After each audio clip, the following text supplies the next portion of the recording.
അസ്സലാമു അലൈക്കും. മോൻ 7ാം ക്ലാസ്സിലേക്ക് അവൻ്റെ താല്പര്യമില്ലാത്ത എന്ത് കാര്യം ഉമ്മ അഥവാ ഞാൻ പറഞ്ഞാലും അവൻ പ്രതികാര രൂപത്തിൽ സംസാരിക്കും. 7ാം ക്ലാസ്സിലേക്കാണ് ഇനി ഉള്ളതെന്നാണ്.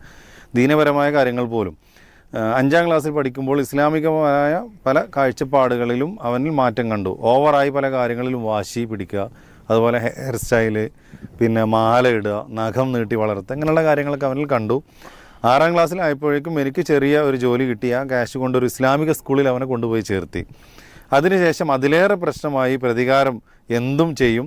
ഇസ്ലാമികമായ രീതിയിൽ പ്രാർത്ഥനകൾ ചൊല്ലിയും നിസ്കരിച്ചും ശീലിപ്പിച്ചതാണ്. ഇപ്പോഴും പലതവണ പറഞ്ഞാൽ ചെയ്യും, പക്ഷേ കുറവാണ്. എവിടെയാണ് എനിക്ക് തെറ്റുപറ്റിയത് എന്നറിയില്ല എന്നാണ് ഈ മാതാവ് പറയണത്. നന്നാവാൻ വേണ്ടി പരിശ്രമിക്കണമൊക്കെ നമ്മുടെ കുട്ടികൾ ഇന്ന് ജീവിച്ചു കൊണ്ടിരിക്കുന്ന ഒരു ലോകമുണ്ടല്ലോ, അതിന്ന് അവർക്ക് കുറേ അറിവുകൾ കിട്ടുന്നുണ്ട്. എന്താണ്, എങ്ങനെയാണ് ആസ്വദിക്കുക, എന്താണ് ലൈഫ്, എവിടെ നിന്നാണ് അതിന് കിട്ടുക.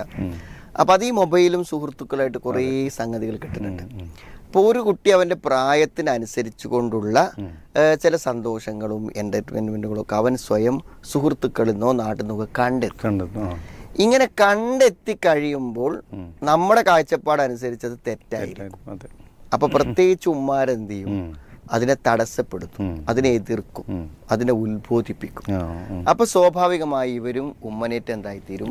ആന്റി ആയിട്ട് മാറും. ഇതാണ് യഥാർത്ഥത്തിൽ സംഭവിക്കുന്നത്. അപ്പൊ ഉമ്മ ഇപ്പോൾ അവനെ നന്നാക്കാൻ വേണ്ടിയിട്ടാണ് ഇസ്ലാമിക് സ്കൂളിൽ ചേർത്ത്. അപ്പൊ അവന് ഇഷ്ടമില്ലാത്തൊരു സ്കൂളിലേക്ക് അവനെ കൊണ്ടാക്കുമ്പോൾ എന്താണ്, ഇന്നൊരു ഇസ്ലാമിക സംസ്കാരം ഉണ്ടാക്കാനല്ലേ ഇവിടേക്ക് പറഞ്ഞയച്ചത്. അപ്പൊ മുമ്പത്തിനേക്കാളും ഞാൻ മോശമായി കാണിച്ചു കൊടുക്കാമെന്നാണ് അവന്റെ ചെറിയ ബുദ്ധിയിൽ തോന്നുന്നത്. അപ്പൊ നമ്മൾ എപ്പോഴും ചിന്തിക്കേണ്ട ഒരു കാര്യം എന്താ വെച്ചാൽ, 2 വശങ്ങളുണ്ട്. ഒന്ന്, മതപരമായിട്ടുള്ള ജീവിതവും ഈ കാര്യങ്ങളൊക്കെ പോലെ തന്നെ ആസ്വാദകരമാണ് എന്ന് നമ്മൾ എന്ത് ചെയ്യണം? അനുഭവങ്ങളിലൂടെയും നമ്മുടെ കൂടെയുള്ള പെരുമാറ്റങ്ങളിലൂടെയും നമ്മൾ അവരെ ബോധ്യപ്പെടുത്തി കൊടുക്കണം. അവർക്ക് അനുവദനീയമായ എൻ്റർടൈൻമെൻറ്റുകൾക്ക് എന്ത് ചെയ്യണം? അവർക്ക് നമ്മൾ അവസരങ്ങൾ ഉണ്ടാക്കി കൊടുക്കണം, അതിന് സാഹചര്യങ്ങൾ ഒരുക്കി കൊടുക്കണം. പിന്നെ അങ്ങനത്തെ സുഹൃത്തുക്കളും അങ്ങനത്തെ കമ്പനികൾക്കും അവൻ എന്ത് ചെയ്യണം? അവസരങ്ങൾ ഉണ്ടാക്കി കൊടുക്കണം. അങ്ങനത്തെ ഒരു വഴി നമ്മൾ കാണിക്കാതെ അവർ കണ്ടെത്തുന്ന വഴിയെ ബ്ലോക്കാക്കുന്ന ആൾക്കാർ മാത്രം ആക്കുകയാണെങ്കിൽ നമ്മളോട് എപ്പോഴും അവർക്ക് പ്രതികാരമായിരിക്കും.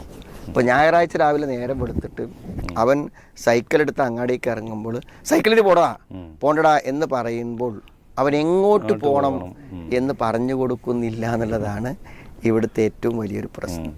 അപ്പോൾ എന്ത് ചെയ്യണം? കുട്ടികൾക്ക് സന്തോഷമുണ്ടാക്കുന്ന എന്നാൽ മതവിരുദ്ധമല്ലാത്ത കാര്യങ്ങൾക്ക് അവർക്ക് അവസരങ്ങൾ സൃഷ്ടിച്ചു കൊടുക്കുകയും ചെയ്യുമ്പോൾ തന്നെ അവർക്ക് തെറ്റ് ചെയ്യാൻ അവസരം ഉണ്ടാവില്ല.